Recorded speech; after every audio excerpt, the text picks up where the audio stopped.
우리 지난주일날 예배드리는 것을 우리 김정호 임사님이 이렇게 잘 녹화를 하셔가지고 인터넷에 이렇게 올리셨더라고요. 그래서 제가 우리 교회 예배 실황에 대해서 인터넷으로 이렇게 좀 봤습니다.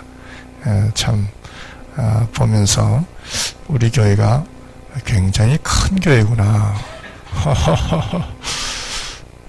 이게 보니까 이게 강단, 그쵸? 강대상하고 강단 이렇게 찍었는데 교인들이 한 몇백 명 되는 교회 같아요. 얼마나 앞에 강단이 멋있는지 제가 우리 교회가 참 아름답다는 생각을 제가 했습니다. 아쉬운 건 우리 성가대 찬양하는데 이게 그 마이크가 이렇게 연결이 안 돼 있으니까 우리 찬양대 찬양이 다 이렇게 소리가 안 나서 듣는 분들이 굉장히 힘들지 않았겠는가 이렇게 제가 생각했고, 제 설교의 소리가 조금 이제 작게 들리더라고요. 그리고 또 원거리에서 멀리서 잡으니까 제 저기 머리하고 십자가하고 여기 딱 붙어요. 그래서 이렇게 서 있으면 제 머리가 없습니다. 이제 십자가만 있습니다. 그래서 이걸 어떻게 좀 커버할까 지금. 그래서 제가 조금씩 움직여야 되겠더라고요. 이렇게 하면 제 머리가 나오고 또 이렇게 하면 또 제 머리가 나오고, 그래서 왔다 갔다 하면서 제가 설교를 하도록 그렇게 하겠습니다. 오늘 말씀은 바울이 베드로를 책망한 이제 그런 내용입니다.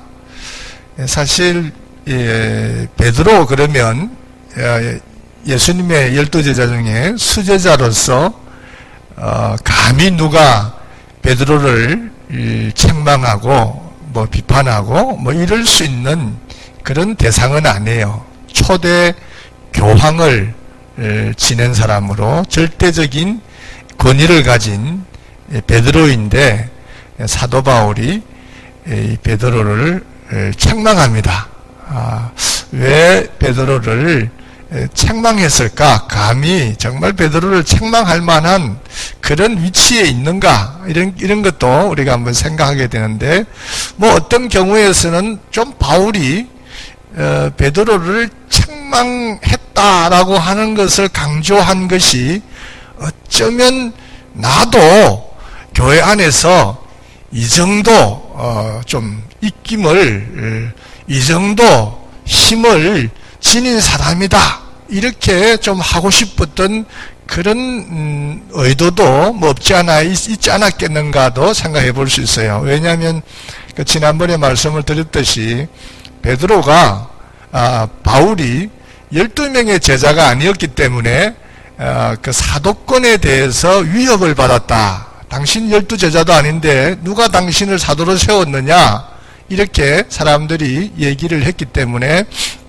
내가 누구로부터 사도로 세움 받은 것이 아니고 우리 주님으로부터 주의 계시로 말미암아 사도로 세움을 받았다. 다메섹으로 가다가 예수님 만나고 그 예수님 만난 경험을 통해서 내가 정말 주의 은혜로 사도가 되었다, 이 얘기를 바울이 하면서 내 사도도 권위가 있고 내가 전한 메시지도 권위가 있다, 내 말을 믿어라, 이렇게 했지 않습니까? 그런 걸 보면 바울이 베드로를 지적했다라고 하는 것은 내가 그래도 교회 안에서 베드로를 잘못된 것에 대해서 지적할 만한 그런, 나도 그런 위치에 있는 사람이다 라고 하는 것을 어쩌면은 좀 의도적으로 그렇게 표현을 했을 수도 있겠다, 이렇게도 볼 수 있지만, 그러나 근본적인 이유가 무엇이냐라고 할 때 먼저 이 상황을 보면 이 모임, 그렇죠? 초대교회의 어떤 모임에 찬물을 끼얹은 듯한 이런 분위기를 베드로가 조성을 했기 때문이다, 이렇게도 볼 수가 있겠습니다. 왜냐하면 오늘 이제 성경의 전체적인 내용을 보면 이 상황은 안디옥에 있는, 그렇죠? 안디옥에 있는 교회에서 이제 일어난 그런 얘기입니다. 안디옥에서 안디옥 교회에서 누가 왔냐 그러면 저 멀리 예루살렘에서 베드로가 그 교회를 방문한 거예요. 방문해 가지고 안디옥에 있는 이방 교회, 이방인들, 거기 아직까지 이제 초신자들이 이제 막 교회 와서 신앙생활하기 때문에 아직도 신앙이 깊이 있는 이런 분들이 아니고 아직도 이제 교회 첫 발을 들인 그런 이방인들이 많이 있었습니다. 이방인들하고 베드로가 예배가 끝나고 난 다음에 같이 친교하면서 음식을 이렇게 먹고 있었습니다. 이 음식을 먹고 같이 이제 그 분위기상으로는 상당히 이제 음식 먹고 얘기 나누고 아주 분위기가 무르익었겠죠. 무르익었는데 그때 누가 찾아왔냐면 저 먼 곳에서 예루살렘에서 이제 유대인들, 그렇죠? 유대인 크리스찬들이 바로 이 교회를 찾아오게 된 것입니다. 찾아왔어요. 그러니까 이 베드로가 그래도 이 베드로는 상당히 그 유대인들의 대표적인 또 유대인 크리스찬의 대표적인 인물인데 그 사람이 그 인물이 지금 이방인들하고 같이 음식을 먹으면서 떡을 떼고 있으니까 이 예루살렘에서 온 이 유대인 크리스찬들이 저 이방인들하고 어떻게 이 베드로가 음식을 먹고 나누냐 하고 이런 약간 어떤 율법적인 차원에서 시비를 걸 만한 상황이 벌어진 거예요. 그러니까 이 상황 속에서 베드로가 슬그머니 그 유대인들의 크리스찬들을 보면서 이건 내가 또 무슨 얘기 들을 것 아닌가 싶어가지고 슬그머니 자리를 일어났습니다. 자리에 일어나니까 베드로가, 그렇죠? 최고의 지도자인 베드로가 슬그머니 자리를 일어나니까 같이 있던 유대인 그 크리스찬들이 눈치가 보여가지고 말이죠. 그 사람들도 슬그머니 자리를 일어난 거예요. 그까지는 괜찮은데 그것도 바나바라고 하는 훌륭한 지도자가 같이 덩달아서 그 자리를 일어나게 됐습니다. 이런 얘기들이 이 소식이 누구에게 들렸냐면 바울에게 이 소식이 들렸어요. 베드로가 와서 이방인들과 같이 떡을 떼다가 이 유대인 크리스찬들이 와서 같이 그 베드로의 모습을 보니까 슬그머니 일어나가지고 나갈 때 같이 떡을 떼던 유대인 크리스찬들도 나가고 바나바도 다 나갔다 하는 이 소식을 듣고 이 바울이 이 베드로를 찾아가서 사람들이 있는 앞에서 이제 책망을 하게 된 겁니다. 그래서 어찌 보면 이 분위기라고 하는 것은 상당히 평화로운 분위기, 그죠? 떡을 떼면서 얘기를 나누던 은혜로운 분위기를 깨는 그런 상황 아니겠습니까? 그래서 그런 분위기를 깼다고 하는 것에 대해서 아마 바울이 약간의 이런 경로해서 그 분위기를 깬 이 바울을 책망한 것 같아요. 왜냐하면 이 교회라고 하는 것이 사실은 이 메시지를 들으면서 우리 신앙도 자라지만 사람들과의 만남을 통해서 이 전도가 되고 만남을 통해서 우리 신앙도 많이 자란다는 말입니다. 초대교회에 특별히 초대교회 사도행전 2장 46절에 보면 그 교회가 부흥할 때 그 초대교회 교인들이 날마다 그렇죠? 성전에 모이기를 힘쓰고 그러게 되어 있습니다. 성전에 모이기를 힘쓰고 그 다음에 집에서 떡을 떼며 하나님을 찬미하니 하나님께서 날마다 구원받는 자의 수를 더하셨더라 이렇게 되어 있단 말이죠. 그러니까 날마다 구원받는 사람이 어떻게 늘어났느냐라고 할 때 바로 떡을 떼면서 같이 은혜를 나누고 자기가 은혜 받은 것을 간증하고 또 거기서 하나님을 찬양하고 이러면서 교회에 다니는 것이 그런 거군요. 예수님 통해서 그런 은혜가 있군요 하는 것을 바로 그런 간증을 통해서 배우고 또 은혜를 받고 이랬기 때문에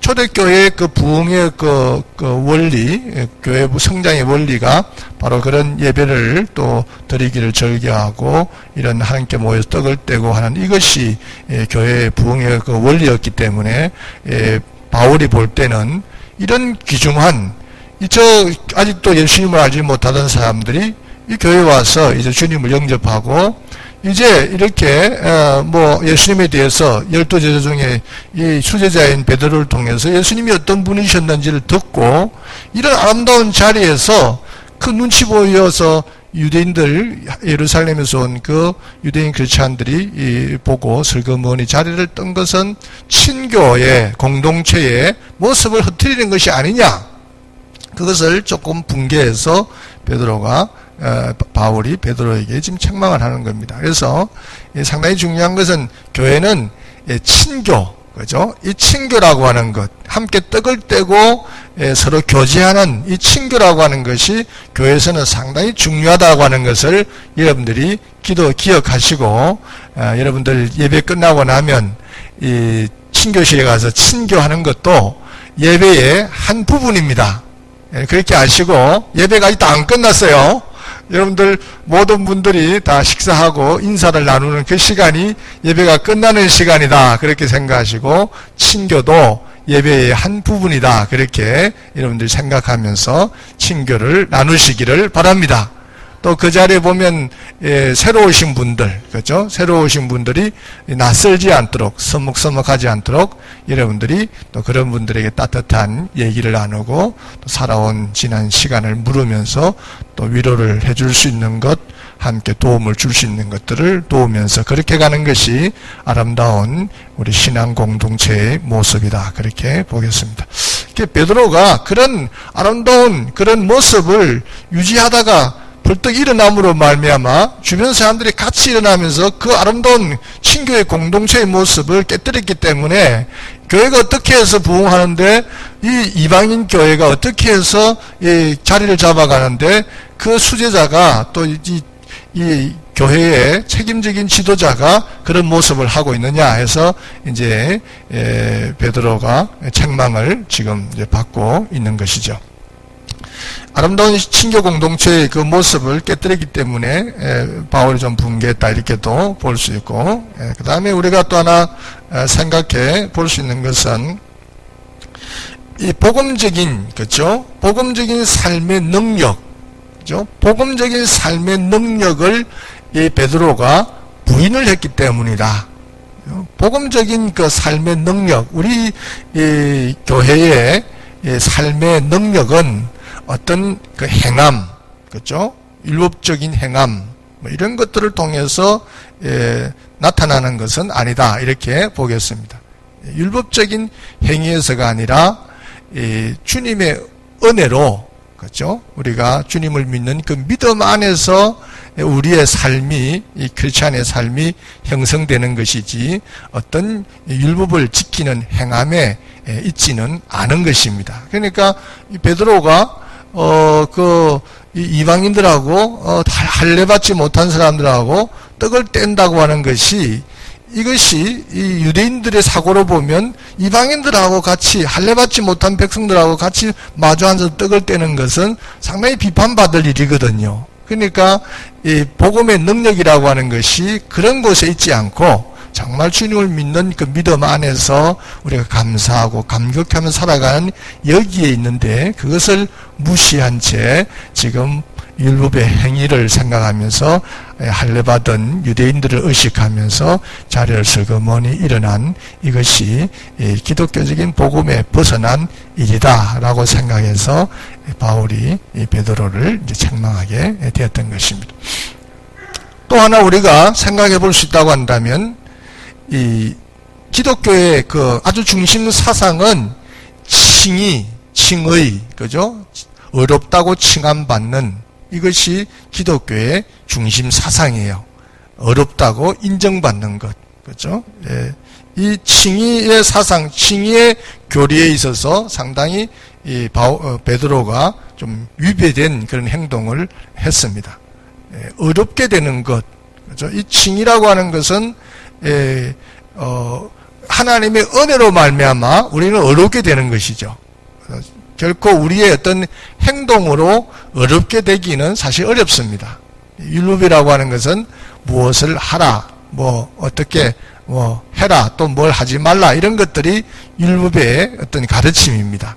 그런 것을 통해서 사람이 의로워지고 율법을 잘 지킴으로 해서 구원을 받는다라고 구약의 사람들은 그렇게 생각하며 살았어요. 그래서 율법을 잘 지켜야 된다라고 생각하고 하라는 것 하고 하지 말라는 것은 하지 말아야 되는데, 우리 인간이 사실은 죄 중에, 그렇죠? 죄 중에 살아가는 사람들 아니겠습니까? 우리가 완벽하게 하나님께서 하라 말라고 하는 것을 다 행한다라고 해서 완벽하게 행할 수 있는 사람이 어디 있겠습니까?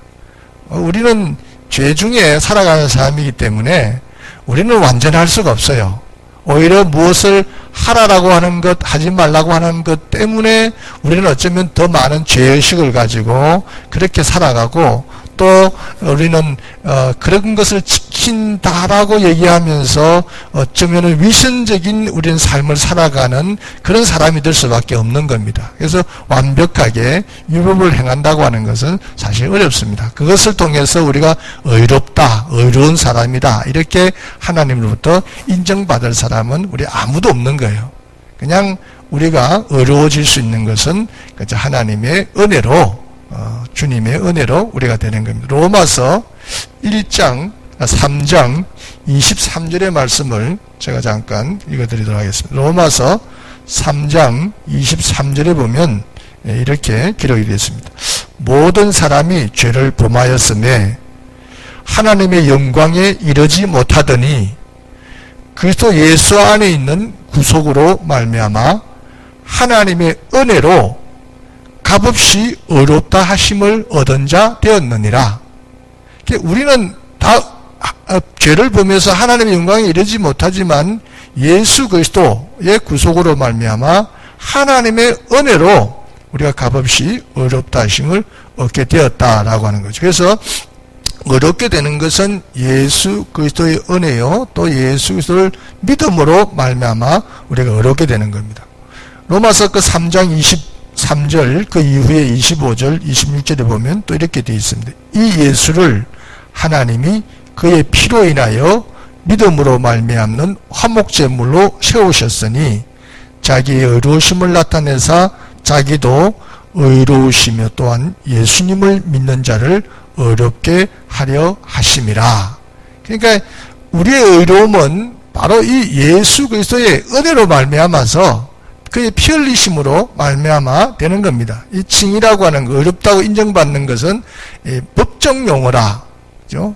법정에서 재판관이 마지막 판결을 내리지 않습니까? 이 사람이 죄가 있다. 그래서 몇 년 살아라. 교도소에서 몇 년을 살아라. 아니면 이 사람이 죄가 있어 얼마의 벌금을 내라. 이런 것들은 재판관이 판결을 내릴 때 우리가 판결을 하는 것이, 이것이 우리 판결문을 낭독하는 것이 바로 칭의와 같은 것이다, 이렇게 볼 수 있겠습니다. 법정 용어다, 이렇게도 볼 수 있겠습니다. 우리가 죄인이지만 예수님께서 십자가에서 대신 죽으심으로 우리가 죄 없는 사람이 되었습니다. 이것은 이 하나님께서 이 예수님을 믿는 사람들을 통해서 들에게 마지막 판결을 내리실 때 이 사람은 죄가 없는 의로운 사람이다, 이렇게 판결을 내려주신 거예요. 그래서 우리는 그 예수님을 통해서 또 하나님의 은혜를 통해서 우리는 죄 없는 사람으로 인정을 받고 의롭다고 그렇게 했기 때문에 이 기독교의 가장 귀중한 그 진리를, 그죠? 이 베드로가 무시하고 바로 율법적인 그런 행동을 하면서 예루살렘에서 온 사람들을 의식해서 이 이방인들을 때 가까이 있다가 슬쩍 일어나서 그 자리를 피했다는 것. 바울이 이 기독교의 가장 중요한 이 진리인 복음의 진리인 이 칭의에 대한 것을 행위로 그렇게 해석하려고 하는 베드로를 책망하고 그에게 이제 비판을 하게 되었던 겁니다. 그래서 우리 기독교는 이런 율법으로 완전히 우리가 의로워질 수 없는 것이기 때문에 항상 주님을 통해서 그 은혜로 우리의 삶을 성결케 하고 또 그 은혜로 우리가 구원받는 것을 늘 감사하며 살아가야 될 줄 그렇게 믿습니다. 그래서 이것이 칭의라고 하는 것이 어렵게 된다고 하는 것이 바로 그 예수님의 피 흘리심을 통한 좀 우리를 구원하신 그 은혜고 또 그것을 믿는 것을 통해서 우리가 하나님으로부터 어렵다 인정을 받는 것인데 율법적인 행위에 대해서 베드로가 했다라고 하는 것을 이제 생각했고 또 하나가 있다고 한다면 이런 그러니까 하나님의 은혜를 완전히 이제 무시해버린 그런 경우가 돼버린 거죠. 하나님의 은혜, 그죠? 하나님의 은혜로 우리의 죄가 지워지고 하나님의 은혜로 우리가 구원받는 것인데, 그죠? 하나님의 은혜가 아니면 우리의 행위로서 어떻게 우리가 구원을 받겠습니까? 결코 구원받을 수 있는 건 없어요. 예수님이 우리를 위해 십자가에서 피 흘려주시고 죽으시고 우리를 위해서 우리를 어렵게 만들어 주셨기 때문에 그 하나님께서 독생자를 이 땅에 보내주신 그 은혜로 우리가 구원을 받은 것이고 또 그 은혜로 우리의 죄가 지워졌기 때문에 하나님의 자녀로 또 하나님의 나라에 우리가 갈 수 있는 그 특권을 그 은혜를 우리가 누리게 된 것이죠. 그런 하나님의 은혜를 완전히 무시하고 무효화시켰기 때문에 이 바울이 조금 분개하고 베드로에게 당신이 그래도 이 기독교에 예수님의 수제자로 가장 먼저 이 예수님이 강조하셨던 이 진리를 가르치고 전파해야 될 사람이 어떻게 그렇게 이방인들과 같이 떡을 떼다가 저 유대인들 또 예루살렘에서 온 크리스찬들 그들을 보면서 슬그머니 자리를 떴느냐. 그래서 이 기독교의 진리를 알고 있는 베드로가 그런 인간적인 눈치를 보면서 이방인을 피한다는 것, 그것은 하나님의 은혜를 무시한 처사다 해서 바울이 상당히 분개했던 겁니다. 그래서 이런 어떤 기독교의 복음, 기독교의 진리 이런 것들을 우리도 잘 생각하면서 우리가 교회 안에서 다양한 그렇죠? 사람들 우리가 또 만나게 되겠죠. 어떤 사람들은 우리의 눈으로 볼 때 정말 비판을 받을 만한 그런 죄인된 모습을 가지고 살아가는 사람들도 우리가 많이 만날 수 있을 겁니다. 교회가 여러 분들이 모여서 있는 곳이기 때문에 우리가 그런 분들을 볼 때 정죄하기보다도 우리가 하나님의 은혜로 구원받는다고 하는 이 진리를 가지고 또 그분들을 우리가 따뜻한 마음으로 우리가 대해줘야 되고 또 우리가 우리의 행위로 구원받은 것이 아니고 하나님의 은혜로 구원받는 것이기 때문에 우리도 늘 하나님께 감사하고 또 우리가 또 완벽하지 않은 인간이기 때문에 늘 하나님께 감사한 마음을 가지고 그렇게 예수에 대한 믿음을 우리가 가지고 살아가야 온전한 그리스도인의 삶을 살게 될 줄 믿습니다. 함께 우리 자리에서 일어나셔서 우리 찬양 우리를 죄에서 구하시려 이 찬양을 함께 드리겠습니다.